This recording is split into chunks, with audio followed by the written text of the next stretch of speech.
This camera can cost anywhere from 10 to 15 grand depending on the accessories. Has pretty crappy frame rate options, massive file sizes, and costs half as much as its competitors that do better in almost every single area. And I want to explain to you why, knowing this, I still bought it.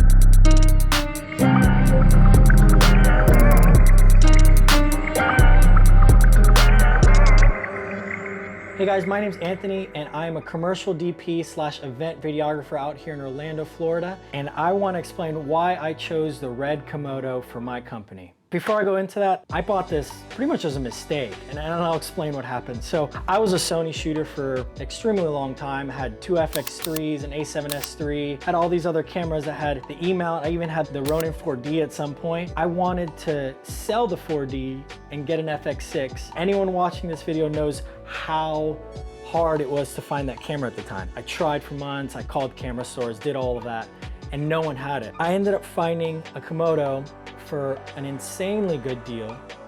And I thought to myself, hey, let me just try it out. And then if I don't need it, I can sell it and make some profit. And let me tell you, I was blown away. When I actually put the footage into the editor, saw what was coming out of this camera, I was sold. So I have 3 reasons why the Komodo was a perfect fit for me and my company. Before I go into why I completely switched to the RF system, sold all of my Sony gear just to complement a camera that I was gonna sell anyways for a quick buck.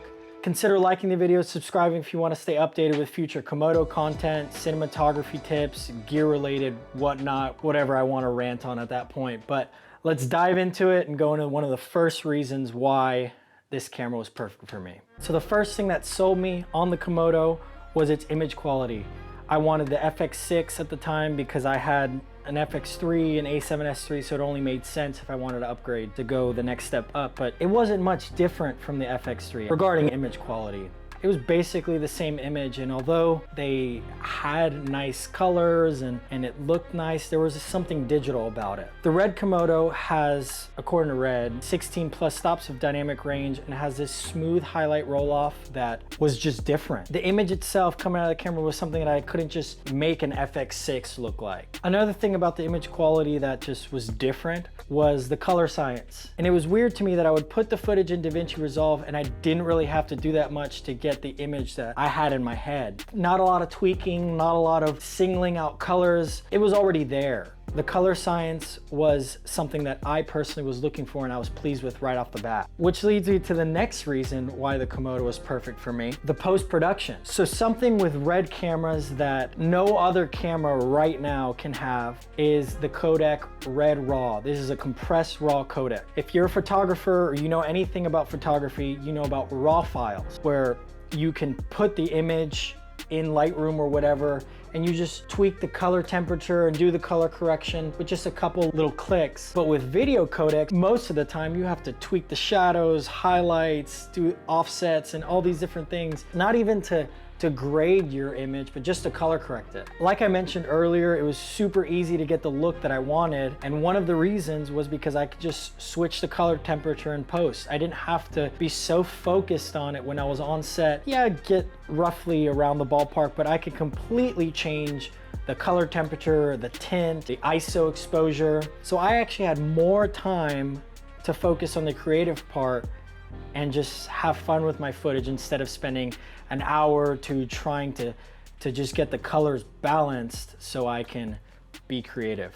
And for me, that was worth all the file sizes. And with all this being said, the last and probably the least important reason, but is still a valid reason, is the Red brand name. So I actually didn't care about Red. I didn't care that people have like shot on Red on their Instagrams, and there's nothing wrong with that. That's cool, you identify with the brand, you can get more clients, whatever, all of that. But I really didn't care because I didn't think it would help me, and I just cared about the image that I was getting. And I say this with caution, but I say this boldly because it's true. Owning this camera has made me so much more money, and I want to explain. The money didn't even come from higher paying clients that wanted footage shot on Red. It actually came from being used for jobs that I wouldn't have been picked if I didn't have the Red. And this wasn't just from clients, which is really weird. It was also from filmmakers knowing I shot on Red. So there was multiple times where I had a DP opportunity or even substituting for someone that couldn't show up to a gig that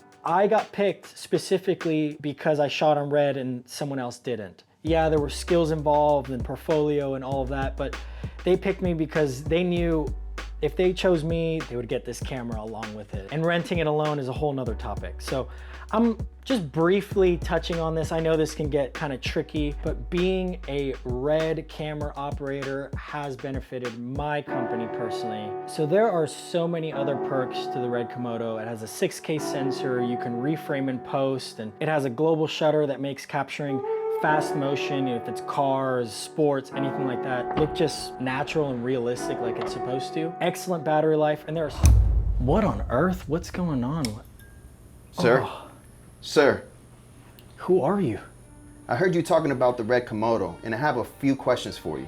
I mean, sure, but what are you doing in my office? Like, why are you... First off, I heard you mention earlier that you spent close to 15K on your rig. Has this made you a better filmmaker?